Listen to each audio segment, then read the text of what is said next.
This is the final episode of the CoolPhotoTools podcast. Over the last 2 years, Rhonda and I have had the honor to give you our opinions, news, and reviews. We have some new projects that are coming up that are competing for our time and resources, and so we must cease production. Thank you so much for being a CoolPhotoTools listener. This is the CoolPhotoTools podcast, episode number 114, April 10th, 2017.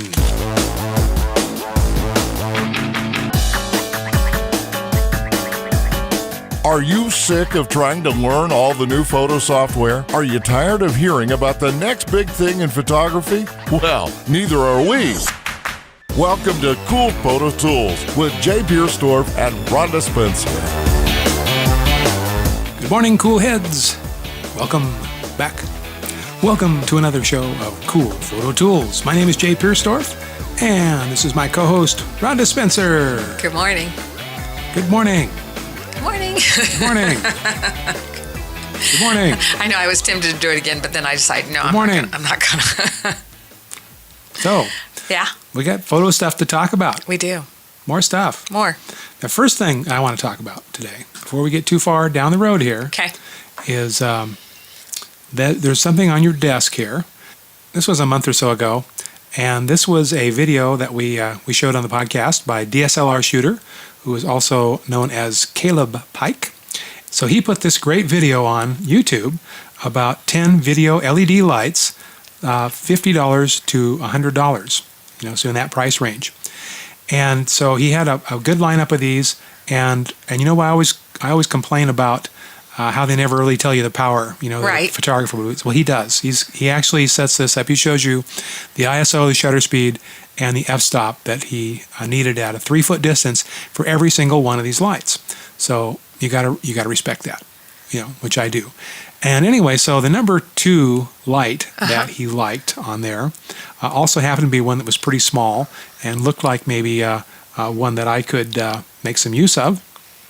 And so I picked one of these up, and that's sitting on your desk over there if you want to open it up, take a look at it.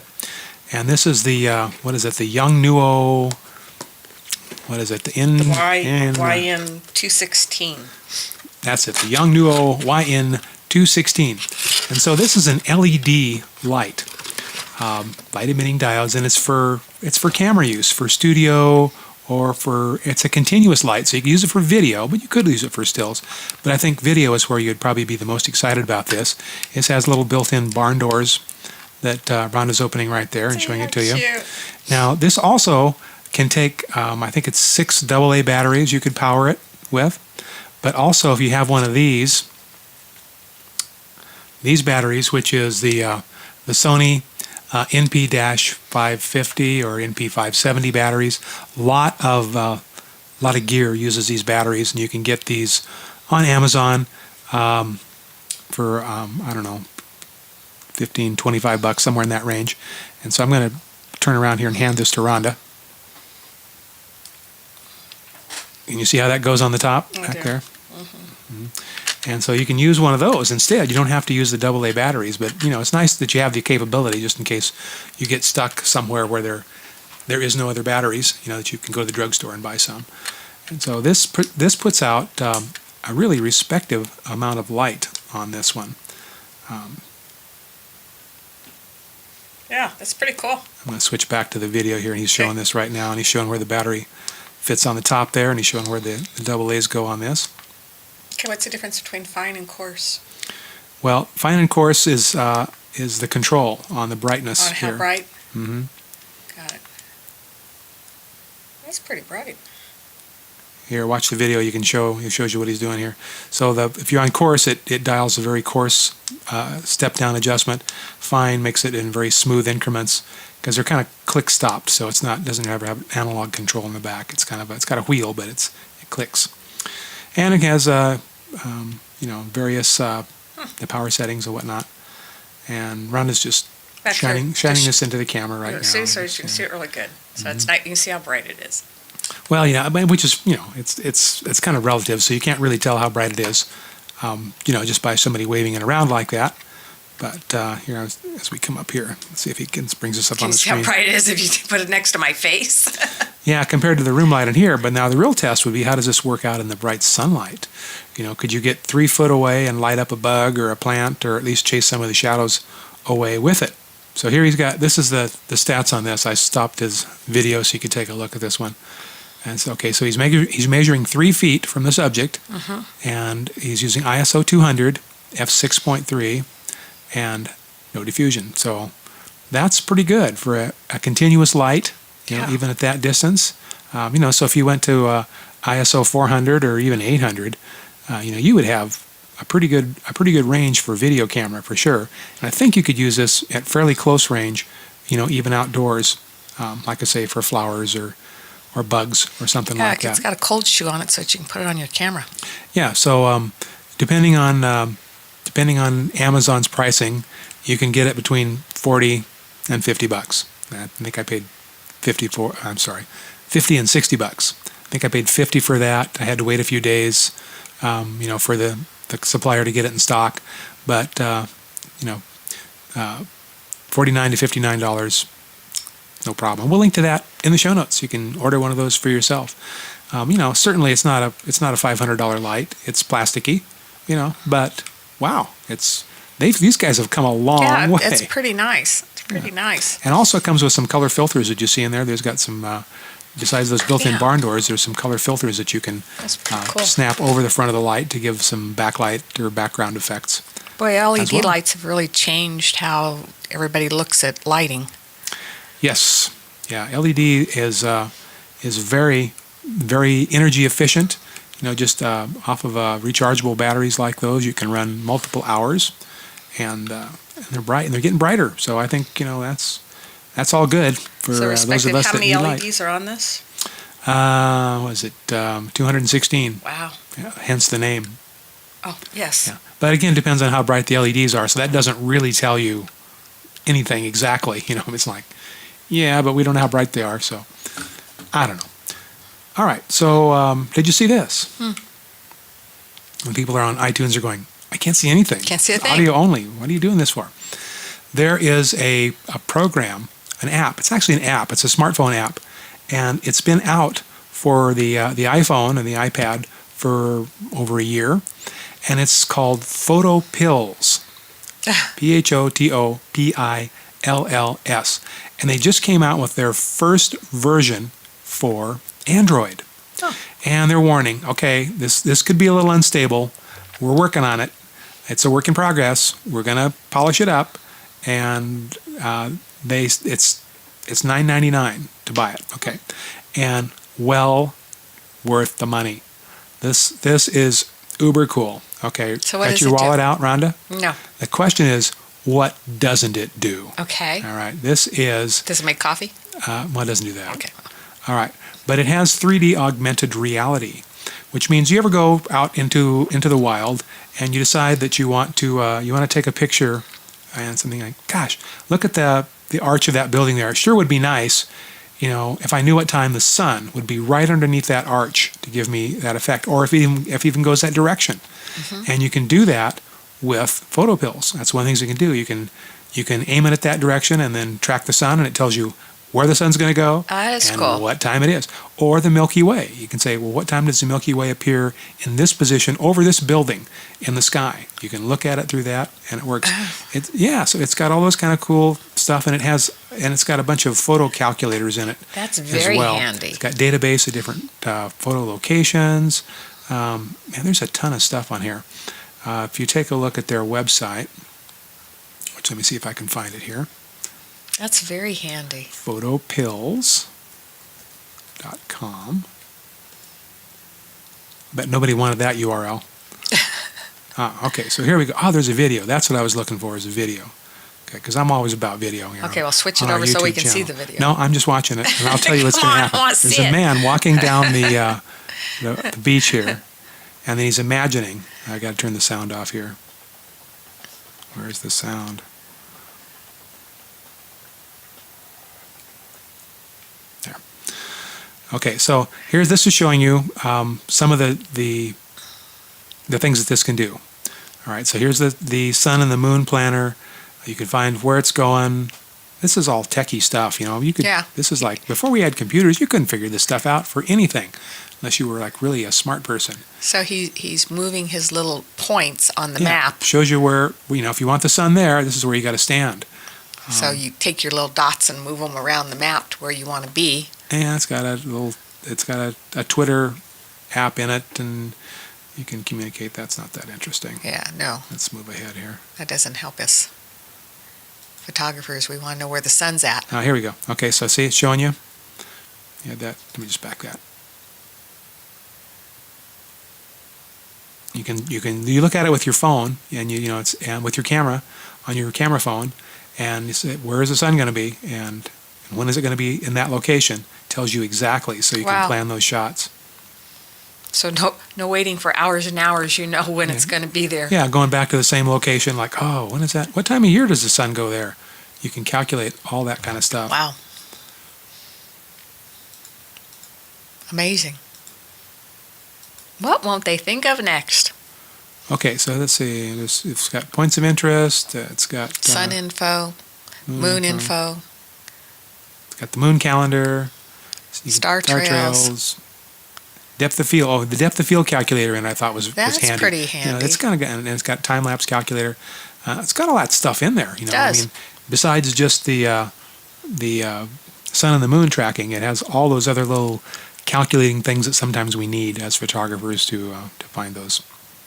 Okay, Rhonda.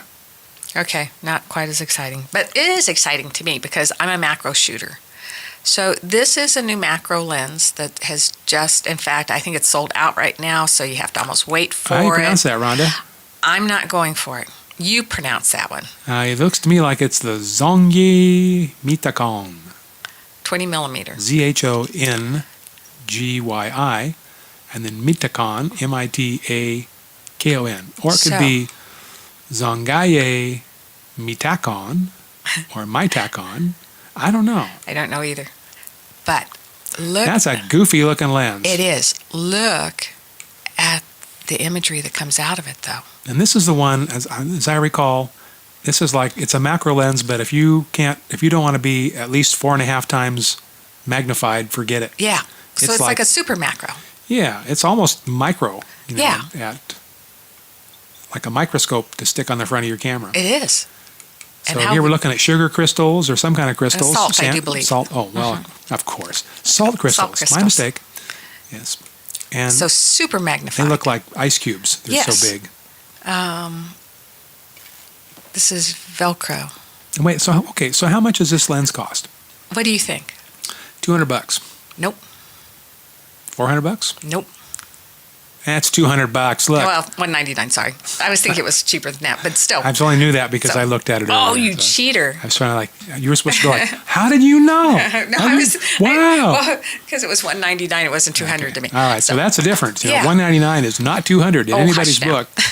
Not even close. So it's available Pretty in close. Canon, Nikon, and Sony A's and Sony. But is it available? It's going to be available. It's going to be available. It says mid-March. Well, Yeah, so- or past that. It Well, should be I know. available by now. By the So- time you're hearing this, it should be available. Well, that's not a bad deal if you need Yeah. super close-up stuff. Well, you know And what you- fun. If you're a macro shooter, occasionally you like to delve into the super macro. And I assume this is manual It would be manual, yeah. focus only, but in a And- macro lens, who really. Yeah. Assuming you're not going to be able to use this and take portraits with it and then zoom in and take a bug's eye. This is you're stuck at bug's eye You're stuff. pretty much at bug's eye, yeah. But what great fun. And like I said, for fairly inexpensive. And That's plenty cheap. And like I said, the imagery comes out of it just sharp as a tack. Well, that's Yeah. the list. Yeah. $200, Yeah. sharp imagery. There you go. It's on my list. I know. So you got yours ordered No, not yet, but boy. later today? Yeah, along with everything else that I want in the world. So this looks like it's off of a credit card? So what? Where is this on the website? What? Where do we get? Where do you order this? Okay. Where are we? We're at zyoptics.net. ZYOPTICS.net. Okay, and you can pre-order from there. And there's probably probably Adorama and some of those other places will have this We'll pick it eventually. up. I would think too. Yeah. As soon as they fill their sales demand, which you can, as you can imagine, is when you've got it pretty smoking. Yeah, when you've got a reasonable priced lens that's sharp, yeah, cool. Okay. So did you see this? What? The magazine, Popular Photography. It's dead. What? After 80 years as a top photo magazine, Popular Photography has announced they're going to cease publication. Really? If they haven't already done this. Rest in peace, Popular Photography, from 1937 to 2017. Why do you think? And this comes to us from our friends at petapixel.com. They had a nice article about this. Well, I'll link to this in the show notes. Well, this is an interesting thing. I think the thoughts on this are, I have a couple thoughts. I'm, number one, We're all looking at things on the net. Popular Photography, I think, was probably everyone's introduction to photography, back in the day. That was, everybody had a subscription to it because that's how you found out what was going on, what's new, tools and techniques. This is before we had the internet. How were we Right. going to find this stuff out? All specialized subjects like this had a component of a magazine or some kind of publication to let you know what the heck was going on in the industry. And Popular Photography, I think, filled that niche probably, certainly for the longest of anybody. I can remember as a child, my dad was interested in photography before I ever was. And he used to, I always remember Popular Photography was one of the magazines that was always around the house. And then when I got to be around 10 or 12 years old, something like that, I started to get interested in photography as well. And of course, I had my father to guide me a little bit with that because he knew his way around photography. He had a Highland Pentax, and a few lenses for it. And so I would read the magazine, and and then he kind of lost his interest in it, got interested in other things, and I picked it up there, and so pretty soon it was me around the house that was reading Popular Photography magazine. And then as I went off to college, and then later on to photography school, and moved away, then I had my own subscription to Popular Photography, and so he, not having an interest in it anymore, and me not around the house, he canceled it. And I can't remember what year this was exactly. But at that point, after he canceled, the subscription department of Popular Photography actually phoned him. Really? And they said, we noticed you've been a Popular Photography subscriber for 30-some years or whatever it was, and you canceled, It's like, yeah, why? Yeah, and he said, and he explained, he says, oh, I've kind of lost interest, but my son picked it up and he's moved on, so he gets it at another location. And they're like, well, okay. But anyway, so that's, you never hear of that, that kind of personal service, a magazine, paying attention to one of their subscribers that, that falls That's off the true. rolls. So I kind of have a soft spot in my heart, for Popular Photography because, they were so much of my early photography education and enthusiasm to it. Okay, so you asked why. I think it's probably pretty obvious. If those of you that are familiar with Popular Photography, back in the day, when you subscribe, you wanted to buy a camera, and you lived in a small town, you didn't have a camera store. You wanted to buy a DSLR, or a DSLR, you wanted to buy just an SLR. Yeah, just a camera. Single lens reflex camera that took film. Where would you go? Well, you go to Popular Photography and you look at the advertisements in the back, and they had pages and pages of advertisements from B&H Photo, from Adorama, Spiritone. There's probably a bunch of other companies that are gone now, but they had cameras at a great price. And you made a phone call to New York, and we'd send them a check, and pretty soon your camera would show up in the mail. And so that was their bread and butter, was their camera advertisers. So when the internet started to take over, when we started doing Amazon, or when Adorama and some of those outfits started to make it just as easy, or if not easier, to shop on the internet than it was to look through the latest issue of Popular Photography, I think that's when things turned. And simultaneously, or because of the advertisers, the magazine and their advertising section dwindled, and to a magazine, only a very small portion of their cost in production is funded by the subscriptions. The magazine costs much more than the subscriptions provide. So without the advertising revenue, I think they could see the writing on the wall. It's like, we can't continue. A lot of people have been critical of well, maybe you should have thought of that. Maybe you should have moved to a more internet presence earlier on. And I see the hesitancy there. Businesses are like, you don't mess with your cash cow. And I'll give you my 2 cents on why I never read it as much, is because I found it was nothing but advertising. Most of us that do photography magazines, we want some of the meat in there to learn something, see techniques, I put up on the screen the one that I subscribe to, which is definitely not cheap, which is Digital Camera. Comes out of the UK. And they're not going out of business yet. They're not going out of business yet. Well, do you see the price on them? Heck no, they aren't going out of business. They're expensive. Well, but then there's some revenue that it costs to get that magazine across the pond. True. Plus, how many readers do they have? It's pretty niche. I don't know. Yeah. Well, like I said, I love this magazine. This magazine, when they put it out, they always give you extras with it. They give you a CD with all sorts of techniques, all different stuff that they switch around with. Okay, but how many people have a computer that even has a DVD or a CD drive in it anymore? You think so, Isn't really? that stuff going to be just like, well, you should have put that on the internet? Well, I think you can actually access their stuff off the internet also. See? But, yeah. But they should put out a pretty magazine. And this is Digital Camera. Digital Camera. And what's their website if somebody wants to order this up? Actually, hold on 1 second. No, I can't wait. Oh, yes, I need you it can. now. Yes, you can. Hold on. So, this actually comes out of My Favorite Magazines, is how you get their membership. myfavoritemagazines.co.uk. And we'll link to this in the show notes. But my favorite is the British spelling of favorite, which is VOU. There's an extra U between the O and the R. And next week we'll talk about aluminium. Okay, go ahead. Anyway, it's one of the few magazines I have held on to and I really like. I enjoy it. Each month has different information in it. Just, that's what I said. Okay, so you can get that from myfavoritemagazines.co.uk. And even though if you're not in the UK, you can get an international subscription where they send it to you in the US or any other country. Yeah. Okay, that's gotta cost something, to get. Well, true. Getting it across the sea. Yep. So did you see this? What? Talking about strange lenses. Okay.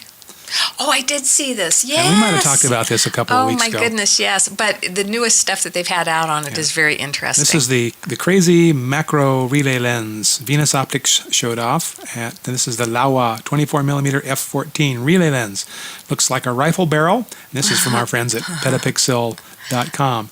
Yeah, I don't know. This, I don't know how if you walked around with this. Well, I thought it was interesting because they shoved it down inside an aquarium. Yeah, yeah, it is. And see, it'd make it long. It's a crazy looking thing. You link to this in the show notes, but this is completely. That's they're interesting. thinking outside the box here. I like how they put the LED lights on the end of it, though. Yeah, and that makes sense. That makes very much sense. If you are shooting in a very small area like that, you're going to need some. You're going to need a lot of light. Some extra light on their subject. Mm-hmm. And we're showing one of their videos here. I don't think this lens is out yet. I think they haven't even announced a price, but you can stick it down in the aquarium and take aquarium pictures. So wacky stuff. Anyway, we'll keep looking on this one. I thought that was very interesting, though. Yeah, it is a crazy lens. I don't know exactly how it is different than the other one we looked at earlier, but this is a 24mm lens. Well, you can get definitely further away from your subject matter. Yeah, which might be an advantage, with that. Yeah. Yeah, okay. Have you seen this? What?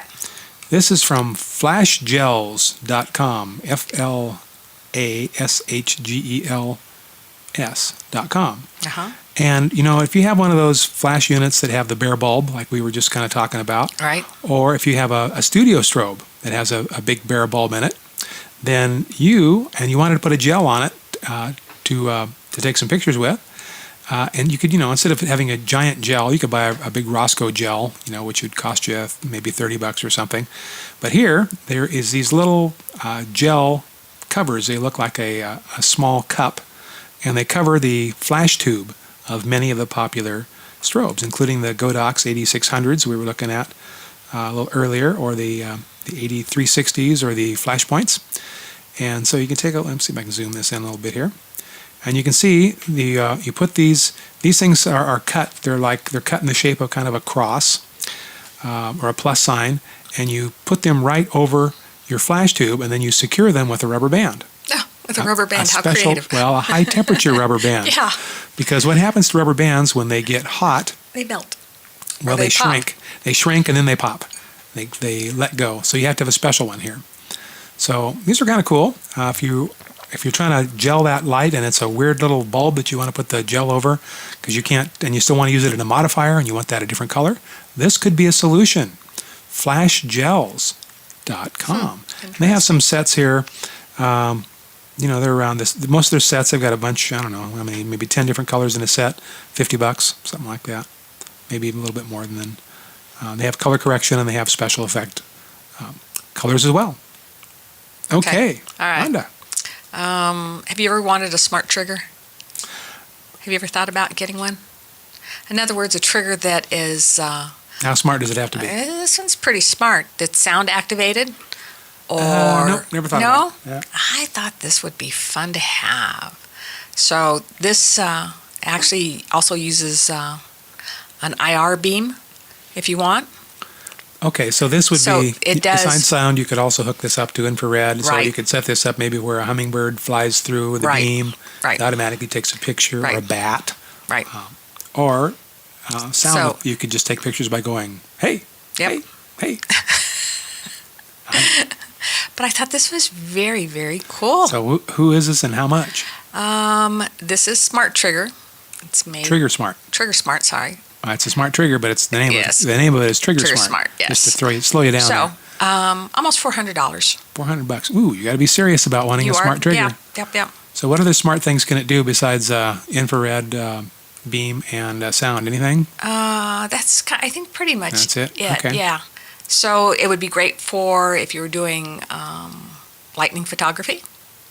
It's showing here that they're Okay, doing yeah. high-speed sync photography. It looks like for breaking a glass. I know a lot of times people have used these to be able to do bat photography that you've seen, where they set up the beam so that when... Like Louisville Slugger and... No, you don't mean like No, I'm not thinking that type. baseball I am bat. You talking mean like actual bat. Western Pipistrelle. And, Yes. okay. Where they know that they come in and brown maybe bat. go to... Long-nosed bat. Yes, come down to water sources. And so they set the beam up so that once it flies through the beam that you get a picture of the bat. Because bats are hard to see at night. They are. And they're even harder to photograph when you can't see where to focus. Exactly. Because they're fast. Because they're too fast. They're flying around. So if you're interested in Okay, catching bat that's photography... an interesting use for that. You sure. know? Yeah. Yeah. I just thought, ooh, it's very cool, Be something I'd like to play with. I don't know if I'd want to own it, but I definitely would like to play with it. Okay, well, have you seen this? What? And the people on iTunes are going, what? Yeah, what? Can't see. I was doing the same Can't thing. see What? anything. I What? can't see nothing. Well, do you use Photoshop? I know you do. I do. Photoshop. And what when you undo, in most programs, the undo command. What's the undo command? What's the undo shortcut in any program? Microsoft Word. How do you undo something? I always hit the back button. No, undo. Undo. Control Z Yeah. or Command Z if you're on a Mac. All right, that's a universal convention, right? Yeah. So you do something and you want to undo it, Control or Command Z. Except in Photoshop. In Photoshop, it's Shift Control or Command Z. Right. Why?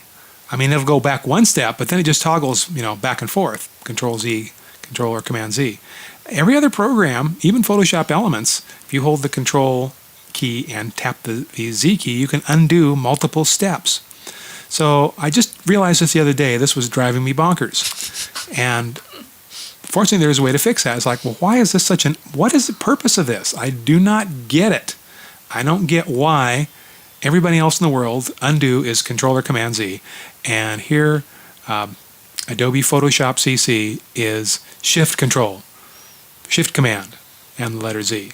Nuts. Okay, so fast forward. Okay. Here's Gilbert Consulting. And this is on blog.gilbertconsulting.com. Has a solution for this. You can change Photoshop's undo shortcut to match other Adobe programs. They're not even consistent among the Adobe. Why does that surprise me? This, I can get around some. This one just was, I've been like, really? And I've been working on teaching some Photoshop and Photoshop Elements classes coming up here. And that, and then back and forth between those two programs, I'm like, this is nuts. This should be the same. There's no reason for this to be different in Adobe Photoshop CC. So here's how you can fix it. You can go, I'll link to this in the show notes, and he gives you step by step, blow by blow. I can go through any version of Adobe Photoshop CC and change that so it doesn't work that way anymore. So a Control or Command Z works like every other program on your computer. But don't get me started. At least it's fixable, but it's kind of like, really? How come that isn't the default? That should be the default. But you know what time it is? Already? Yep. Boy, we zoomed through that. We did. We did. All right, everybody. Have a great week. Be sure to check out our affiliate links at CoolPhotoTools.com. Order up a bunch of stuff from the companies that support us, and we will get a huge commission, and it won't increase your price at all.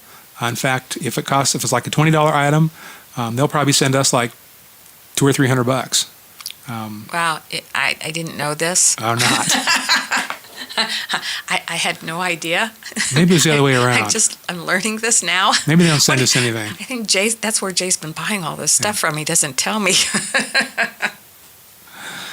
All right. Well, we do appreciate those affiliate links click through from our site. Be sure to visit our sponsors. They would very much appreciate it, and so would we. So that would be like we just appreciate you listening to us. Adorama.com, Amazon.com, TopazLabs.com. There's probably a few more. GraphicRiver.net, but you have to go to CoolPhotoTools.com and click on one of those. Just click on any of those ads, and then go to their website, order what you want, and we will get credit for it. All right, everybody, have a great one. Thank you for listening. Bye-bye. Bye-bye. You've been listening to the Cool Photo Tools podcast. Sign up for our mailing list at CoolPhotoTools.com. Got a question? Send an email or MP3 audio file to info@CoolPhotoTools.com. Thanks for listening.